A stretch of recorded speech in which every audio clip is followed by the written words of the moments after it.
Hello everyone, কেমন আছো তোমরা সবাই? আমি আর অনু রেডি হয়ে বেরিয়ে পড়লাম শিয়ালদাতে।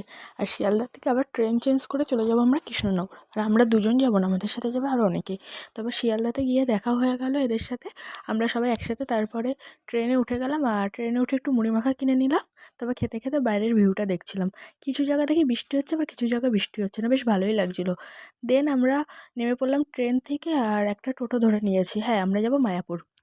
আর মায়াপুরে না ঘাট পার হয়ে যাওয়া যায়, কিন্তু আমাদের কাছে অনেক লাগেজ ছিল বলে আমরা তার জন্য টোটো নিয়েছি। আর টোটোতে করে গেলে প্রায় ওই 1 ঘন্টার মতো কাছাকাছি রাস্তা। আর আমরা বাড়ি থেকে ঠিক করেই এসেছি আমরা মন্দিরের আশেপাশেই হোটেল নেব, কিন্তু একটাও হোটেল ফাঁকা ছিল না। আর যেগুলো ফাঁকা ছিল সেগুলো একটুও পছন্দ হচ্ছিল না আমাদের। তবুও আমরা অনেকক্ষণ ধরে খোঁজাখুঁজি করার পরে তারপর মন্দিরের পাশে ওই গদা ভবন বলে যেই হোটেলটা থাকে সেটাই গেছিলাম। সেখানটাও ফাঁকা ছিল না। আর চার্জ প্রায় 2,000 টাকার মতো চাইছিল।